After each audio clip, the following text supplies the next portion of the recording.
The MCU has made obscure characters from Marvel Comics famous and pulled every other popular character we can already think of into the movies, but there is still a few big names we want to see on the big screen and maybe even for their own movies.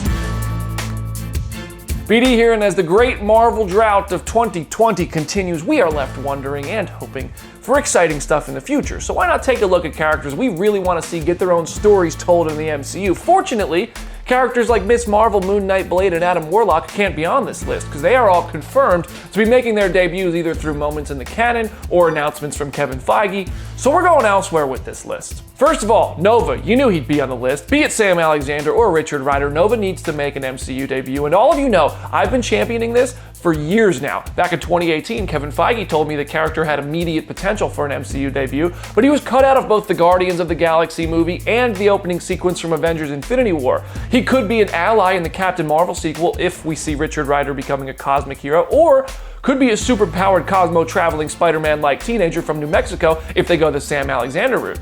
My opinion? Why not both?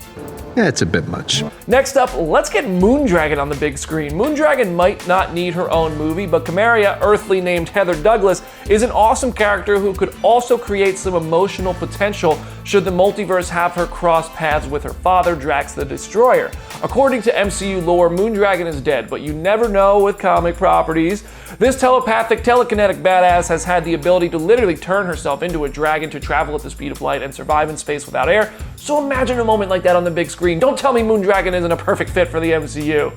It's only a matter of time until we see the Fantastic Four in the MCU, but that matter of time is enough to make us wish it would happen right now. Marvel's first family has been used previously in a trio of films, each less successful than their predecessors, so we pretty much need to fast-track casting John Krasinski and Emily Blunt as Reed Richards and Sue Storm, and bring the MCU out to the negative zone. Introduce Doctor Doom as an epic big bad, make the Thing look great in live action, and have a Johnny Storm that energizes the franchise when he says flame on.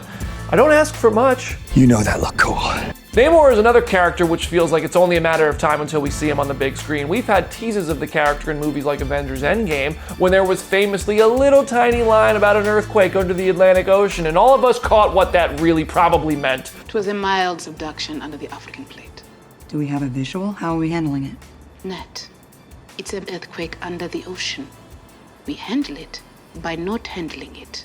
The king of Marvel's Atlantis, the Avenging Sun himself, will make for an interesting villain/ally story as he becomes acquainted with the heroes of Earth, so hopefully we see it sooner than later. Finally, we know the X-Men are coming, but might I be so crazy to suggest X-Men solo movies? We do deserve an ensemble film, and Xavier's School for Gifted Youngsters will inevitably be an exciting entry to the MCU. We have to have it. But some characters who were underserved in previous X-Men movies do have the intellectual power of telling their own stories. Cyclops, for example, rarely used to his potential in movies. Storm can have her own saga as the world meets a new version of Aurora that is learning to deal with her mutant powers in the MCU. Bishop and all his time-traveling ordeals could be properly introduced and carried out. Ultimately, a great X-Men group movie, and maybe even an Avengers X-Men movie that starts and ends better than the comic series based on the same title, is what we want. But solo movies for X-Men other than Wolverine can also be a very interesting idea. What Marvel characters do you think deserve some time in the Marvel Cinematic Universe that we haven't seen yet? Share your thoughts in the comments section or send them my way on Instagram at BrandonDavisPD, and head over to Comicbook.com/Marvel for more updates. If you're watching us on YouTube, please subscribe. More awesome videos coming. I'm BD. I'll see you there.